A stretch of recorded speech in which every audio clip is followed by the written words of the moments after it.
आजचा हा डोसा पाहिल्यावर तुम्ही कधीच तयार पीठ विकत आणणार नाही, कारण आपण यामध्ये ना इनो ना सोडा ना रात्रभर भिजवणे, तरीही इतका छान कुळीथाचा डोसा कसा बनतो आणि कुरकुरीत बनतो हे आज मी तुम्हाला दाखवणार आहे। सर्वात आधी आपण महिनाभर टिकणारं कुळीथाचं डोसा प्रीमिक्स आपण तयार करून घेत आहोत। तर यासाठी मी घेतलेला आहे अर्धा कप येथे कुळीथ आणि त्याचबरोबर पाव कप आपल्याला येथे मूग डाळ घेतली। मूग डाळच्या ऐवजी तुम्ही येथे मसूर डाळ सुद्धा वापरू शकतात आणि त्याचबरोबर आपल्याला 1.5 वाटी येथे आपण तांदूळ घ्यायचा आहे। हे फक्त 2 टेबलस्पून आपण यामध्ये उडीद डाळ घालत आहोत।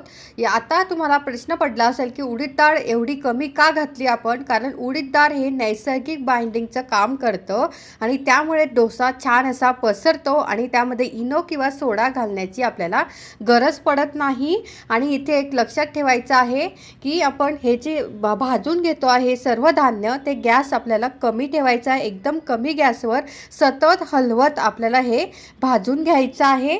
पण इथे प्रत्येक जण एक चूक करतात की ते आपण सर्व धान्य जे घेतलेलं आहे ते सर्व धान्य मी आधी धुवून घेतलं आहे, त्याला वाळून घेतलं आहे सावलीमध्येच आणि त्यापासून आता हे सर्व धान्य आपण पीठ तयार करतोय। पण हे आधीच भाजून घेणं खूप गरजेचं आहे, कारण त्यामध्ये काय होतं, जो ओलसरपणा असतो तो आपल्याला जाईपर्यंत आपल्याला हे भाजायचं आहे। त्याचा कलर धान्याचा बदलू द्यायचा नाही आहे आणि प्रत्येक धान्य हे पूर्ण कोरडं झाल्यावरच आपल्याला भाजायला घ्यायचं आहे। जास्त भाजलं तर डोस्याचा जो नैसर्गिक बाइंडिंग असतं ते कमी होतं आणि डोसा हे तो तुटू शकतो।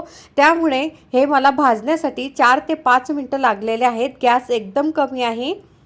आता इथे बघा सर्व धान्य छान आपलं भाजून झालेलं आहे। एका भांड्यामध्ये मी हे काढून घेतलं आहे। हे आपल्याला पूर्णपणे गार करून घ्यायचं आहे। आता याच्या पुढची आपली स्टेप अशी आहे की आता यामध्ये आपल्याला अर्धा वाटी येथे जाड पोहे घ्यायचे आहेत आणि या पोह्यांमुळे काय होतं, डोसा हलका सुंदर कुरकुरीत असा त्याला कलर येतो आणि छान असा क्रंचीनेस येतो।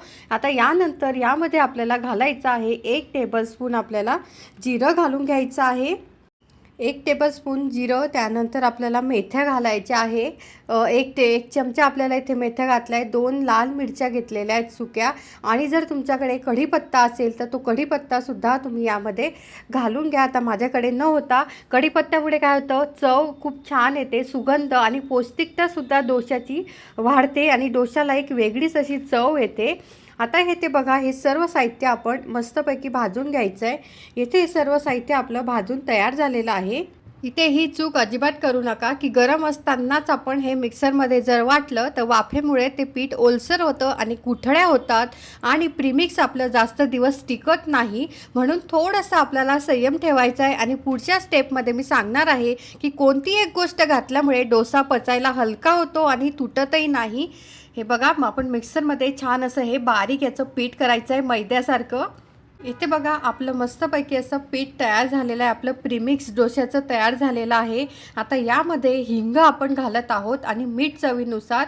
तर हिंग फक्त आपण चवीसाठी नाही, तर कुळीथ आणि डाळी असल्यामुळे काहींना पचनाचा त्रास होऊ शकतो, तर थोडंसं हिंग घातल्याने डोसा हा अधिक पचायला हलका होतो।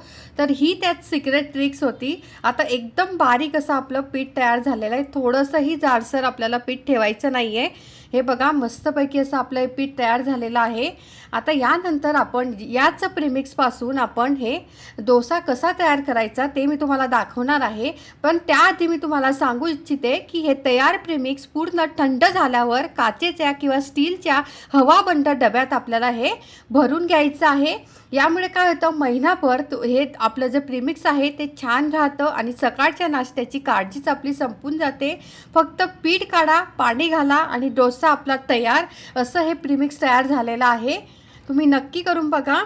आता इथे मी 1 वाटी प्रीमिक्स घेतलेला आहे, पण यामध्ये आता आपण पाव वाटी येथे ताजं दही घालणार आहोत आणि दही घातल्यानंतर यामध्ये आपल्याला हळूहळू असं पाणी घालत गुठळ्या न राहता आपल्याला पीठ तयार करून घ्यायचं आहे। पीठ खूप घट्टही नको आणि खूप पातळही नको, चमच्यावर एकसारखं पसरलं पाहिजे, हीच योग्य कन्सिस्टन्सी या पिठाची आहे। आणि त्यानंतर आता हे पीठ आहे आपल्याला 10 ते 15 मिनिटासाठी झाकून ठेवायचं आहे। अनेक जण वेळ न वाचवता काय करतात, लगेच डोसा करायला घेतात आणि मग त्याला विश्रांतीमुळे ते डोसा छान पसरत नाही, तुटत नाही। त्यामुळे तिथे त्या पिठाला आपल्याला विश्रांती देणं खूप गरजेचं आहे। हे बघा मस्तपैकी आता आपण 10 मिनिटं झालेले आहेत। आता येते सगळ्यात महत्त्वाची ट्रिक, म्हणजे तवा खूप गरम असेल तर डोसा पसरत नाही, थंड असेल तर कुरकुरीत होत नाही.